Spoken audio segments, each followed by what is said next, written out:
নমস্কার আমার মিষ্টি বন্ধুরা, সবাই কেমন আছো? শর্মিষ্ঠাস ব্লগ চ্যানেলে সবাইকে অনেক স্বাগতম আর অনেক অনেক ভালোবাসা দিয়ে সকাল থেকেই আজকের ব্লগটা শুরু করলাম। তো দেখো সকালে মিষ্টি শুভেচ্ছা আমার সকল বন্ধুকে। দেখো সকাল সকাল উঠে পড়েছি আর উঠে পড়ে কিন্তু কাজে হাত লাগিয়ে দিয়েছি। এখনও কিন্তু বহু কাজ বাকি আছে, তো একটু একটু করে করা শুরু করে দিয়েছি। তো দেখো হাতে পায়ে লাগবে পড়বি আমি বুঝবি। দেখো বন্ধুরা, মাছ এসছে, মাছ নেবো। তো চলো দেখি কি মাছ। কি মাছ? রুই কোথায়? এটা ওইটা তো রুই না। কোনটা? এটা কেউ যদি মিরকে বলছি কাতলা কই? এই তো ছোট কাতলা দেন। এই যে ছোট কত বড় মাছ কে দেখি। দেখো এইটা তুমি মিরকে কাউকে গেলে মালাদা বলো তো, এ বলো মিরকে। এটা দেখে আমার কাছে মুড়ি গেল না মৃগেল। না মিরকে বাট পাগলের মতো কথা কও। তো দেখো আজকে খুব সকাল সকাল কিন্তু মাছ কাকা চলে এসছে, আর মাছ কাকা এসে কিন্তু হাঁক দিচ্ছে যে বৌমা মাছ নেবে। তো আমি কাজ করছিলাম, কাজ করতে করতেই চলে আসলাম মাছ নেওয়ার জন্যে। আর মাছ কাকা কিন্তু আমি মাছ নিলে মাছ কেটেই দেয়, জানো তো, জানে বৌমা মাছ কাটতে পারে না। দেখো বাড়ির পর থেকে একটু মাছ নিয়ে নিলাম, কারণ তোমাদের দাদাভাই আবার কখন যাবে না যাবে, ওই জন্য আজকে একটু মাছ নেই, ছুটি আছে তো। আবার মাংস নেওয়া যাবে কালকে, একটু মাছই নিয়ে নিলাম আজকে। তো চলো পাত্র নিয়ে আসি। এদিকে দেখো ঘরে চলে এসেছি, আর ঘরে এসে কিন্তু চা করা কমপ্লিট হয়ে গেছে। তো সবার কিন্তু চা খাওয়া হয়ে গেছে, আমারই চা খাওয়া হয়নি। তো আমি বাসি জামা কাপড় না ছেড়ে কিন্তু চা খাই না, আমার খেতে ভালোও লাগে না। আর কাজকর্ম কমপ্লিট করে নিয়ে জামা কাপড় চেঞ্জ করে তারপরে কিন্তু চা খেতে একটা আলাদা আমেজ।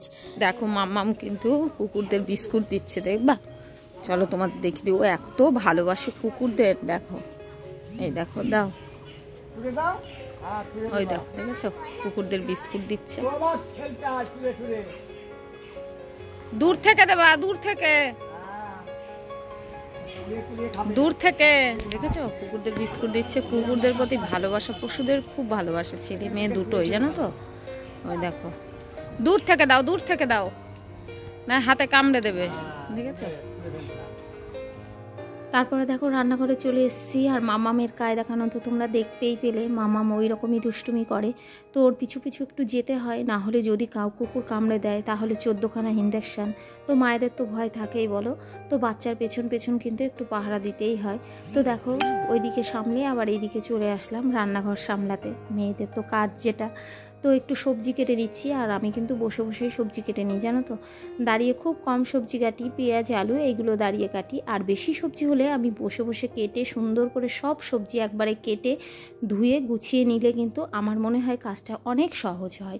তো তোমরাও এইভাবে করে দেখবে, সমস্ত সবজিগুলো কেটে নিয়ে ধুয়ে পরিষ্কার করে একবারে রান্নার কাছে গুছিয়ে নেবে, দেখবে ঝটপট করে কিন্তু রান্নাটা কমপ্লিট করে ফেলতে পারবে। আর এদিকে দেখো ভাতটা আমার হয়ে গেছে, আর এই কাজটা কিন্তু আমার খুব কঠিন কাজ মনে হয়, জানো তো। ভাত ফ্যান উপর করতে গেলে আমার কিন্তু প্রচণ্ড ভয় লাগে, কিন্তু করতেই হবে, মেয়েদের তো এই কাজটা করতেই হয় বলো।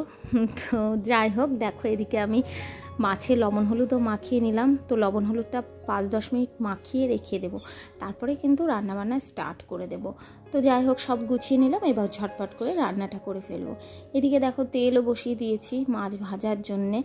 আর আজকে বেশি কিছু কিন্তু রান্না করব না, আজকে পাতলা করে মাছের ঝোল করব। মাছ কিন্তু অনেক দিন খাওয়া হয়নি, জানো তো, যেহেতু আমাদের নিরামিষ চলছিল, তোমরা তো জানোই সবই। তো ওই জন্যে মাছটা কিন্তু অনেক দিন পর আজকে খাওয়া হবে। আর এদিকে দেখো ঢ্যাঁড়স ভাজাও বসিয়ে দিলাম। তো ঢ্যাঁড়স ভাজা কিন্তু আমাদের বাড়িতে সবাই কম বেশি ভালো খায়, জানো তো। আর এদিকে দেখো আলু কলার তরকারি বসিয়ে দিয়েছি। তো দুই দিকে দুই রকম বসিয়ে দিলে কিন্তু ঝটপট করে আমার রান্নাটা কমপ্লিট হয়ে যাবে। তো দেখো এদিকে মাছের ঝোলটাও মোটামুটি হবো। দেখো একটা করে মাছ ভাজা দিয়ে দিই। তো এদিকে দেখো মাছের ঝোলের মধ্যে সমস্ত মাছগুলো দিয়ে একটু ফুটিয়ে নেব, 5-10 মিনিট ফুটিয়ে নিলেই কিন্তু আমার রান্নাবান্না কমপ্লিট হয়ে যাবে। তো দেখো তারপরে একটু ভাত বেড়ে নিচ্ছি, ছেলে খেয়ে পড়তে যাবে, ওর একটু তাড়াহুড়ো আছে, ওই জন্য কিন্তু ওকে রান্না করে নিয়েই ওকে ভাতটা দিয়ে দিচ্ছি। তো কি করব বলো।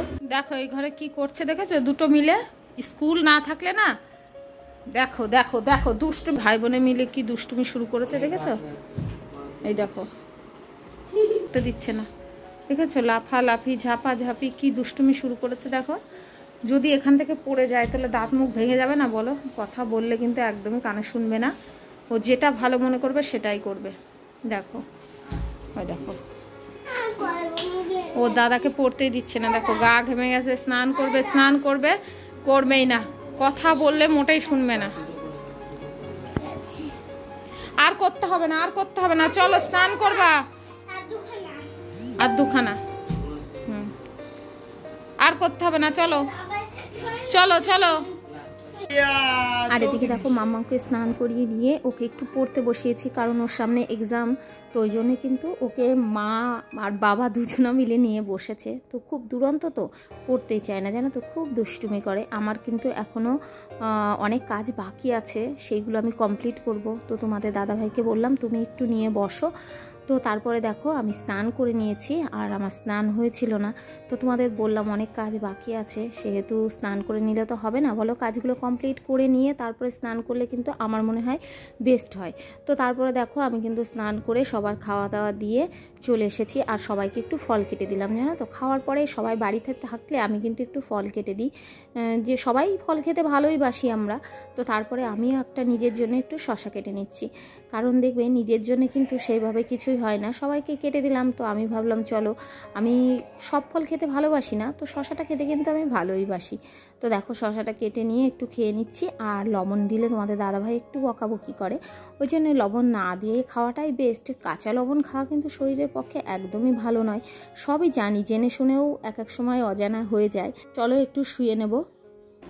দেখো বন্ধুরা, দুপুরবেলা যে একটু শোবো তার কোনো উপায় নেই, কেন বলো তো, ছেলে মেয়ে কেউ ঘুমায়নি, জানো তো। তো দেখো দুটো মিলে একসঙ্গে খেলাধুলা করছে, এখনও ঘুমায়নি, তা আমি কি করে শোবো বলো। তো দেখো দুজনা খেলা, দেখেছো দুটো মিলে কি খেলা পেয়েছে, দুপুরবেলায় শোয়া বাদ দিয়ে খেলাধুলা চলছে। এ দেখো মেয়েটা ঘুমাবে না, সন্ধ্যাবেলায় ঘুমিয়ে পড়বে, দেখেছো। এখন দাদা দেখো,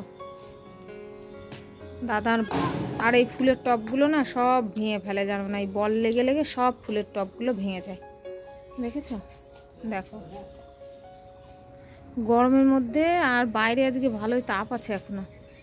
দেখো দেখো বন্ধুরা, আমার মেয়েকে পড়িয়ে চলে গেল, তো আমি এই দেখো রাস্তায় ওকে দিয়ে আসলাম। আর এই দেখো আমাদের বাড়ির সামনে একটা আলো জ্বলছে, দেখেছো। এই দেখো সবসময় আলো জ্বলাটাই ভালো বলো, আর এদিকে অন্ধকার। তো দেখো একটা জিনিস তোমাদেরকে দেখাবো, তো তোমাদের সঙ্গে তো সব কিছুই শেয়ার করি। তো দেখো কি সুন্দর চাঁদ উঠেছে, দেখেছো, দারুণ লাগছে কিন্তু দেখতে। তো হট করে তাকিয়ে দেখি আকাশে চাঁদ, দারুণ দারুণ দারুণ। এই অপরূপ দৃশ্য কি দেখা যায় বলো তো সব সময়, তো দারুণ লাগছে। আর চারিদিকে দেখো কি অন্ধকার, দেখেছো। তো তোমাদের কেমন লাগছে দেখো। তো চলো দেখো রান্নাঘরে চলে এসেছি মামামকে পড়িয়ে, আর আমার কিন্তু রুটি করাও হয়ে গেছে। এই দেখো রুটি হচ্ছে, আর এদিকে দেখো ছেলের খাবারও দিয়ে দিয়েছি, কারণ ছেলে সন্ধ্যাবেলায় আজকে কিছু খায়নি, পড়তে গেছিলো, ওই জন্য কিন্তু ওর খিদে পেয়েছে। তো ওর খাবারটা দিয়ে দেবো, আর বাবার খাবারটাও দিয়ে দেবো, বাবাকেও দিয়ে দেবো। এই দেখো বাবার খাবারটাও দিয়ে দেবো এখন, কারণ সকাল সকাল দিয়ে দেওয়াই ভালো বলো। তো বাবাকে রুটি দিয়ে দুধ দিয়ে মিষ্টি দিয়ে দিয়ে দেবো বাবাকে, আর ছেলেকেও মিষ্টি দিয়ে আর দুধ দিয়ে দিলাম। এই দেখো, তো আমাদের বাড়িতে দুধ দিয়ে রুটি দিয়ে মিষ্টি দিয়েই কিন্তু রাত্রে খায়। তো বাবার এর মধ্যে একটু দুধ দিয়ে দেবো, তো বাবাকে দিয়ে আসবো। তো চলো ওদেরকে খেতে দিয়ে নিই। তো চলো সবাইকে একটু দিয়ে এবার নিজেও একটু পেট পুজো করে নিই, নিজেকে তো খেতেই হবে বলো। তো ছেলেকে দিয়ে তারপরে শ্বশুরমশাইকে দিয়ে দেবো, তারপরে তোমাদের দাদাভাইকে দিয়ে নিজে খেয়ে নেবো। তো চলো ভিডিওটা যদি ভালো লাগে লাইক কমেন্ট শেয়ার করে পাশে থেকো। চলো টাটা, গুড নাইট।